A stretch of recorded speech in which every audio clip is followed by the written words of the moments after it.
గురుగారు, ఇక వృషభ రాశి వారికి ఈ వారం అంతా కూడా ఎలా ఉంది? వృషభ రాశి వారికి 4 గ్రహాలు చక్కగా యోగిస్తున్నాయమ్మా. ఏకాదశంలోనే రవి, బుధ, శుక్ర, రాహు గ్రహాలు. ఏకాదశంలో 4 గ్రహాలు యోగించడం చాలా విశేషమైన అంశము. ముఖ్య కార్యక్రమాల్లో విజయం ఉంటుంది. అనుకున్న పనులు సకాలంలో పూర్తవుతాయి. చేస్తున్న ప్రయత్నాలు విజయవంతమవుతాయి. వెతుకుతున్నది దొరుకుతుంది. పనుల్లో పురోగతి ఉంటుంది. తగిన గుర్తింపు ఉద్యోగంలో లభిస్తుంది. ప్రతిభతో పనిచేస్తారు. ప్రశంసా పురస్కారాలను అందుకుంటారు. మీ నిరంతర శ్రమ ఫలిస్తుంది. ఆనందించే అంశాలుంటాయి. ఆర్థిక స్థిరత్వం లభిస్తుంది. మంచి ప్రణాళికల ద్వారా ధనాభివృద్ధి సూచితం.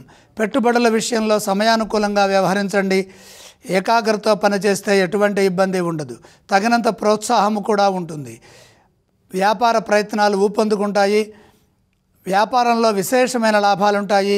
అద్భుతమైన తెలివితేటలతో ఆలోచించి బంగారు భవిష్యత్తుని సాధించడానికి ఇది యోగ్యమైన సమయము. వివాదాలకు అవకాశం కల్పించవద్దు. అపార్థాలకు తావలేకుండా సత్యంగా, సున్నితంగా సంభాషించండి. మిత్రులతో సంభాషించేటప్పుడు సంయమనాన్ని, ఓర్పుని పాటించండి. ఫలితాల్లో పరిపూర్ణత సిద్ధిస్తుంది. వృషభ రాశి వారు ఏ స్తోత్రం పఠిస్తే మంచిదంటారు? వృషభ రాశి వారు లక్ష్మీ అమ్మవారిని స్మరిస్తే మేలు చేకూరుతుంది. వీరు ఏ ఆలయాన్ని సందర్శించాలి? వృషభ రాశి వారు లక్ష్మీ నారాయణుల సందర్శనం చేసుకోవటం ఉత్తమం. వృషభ రాశి వారు ఏ దానాలు చేస్తే మంచిదంటారు? వృషభ రాశి వారికి దానాలు అవసరం లేదు.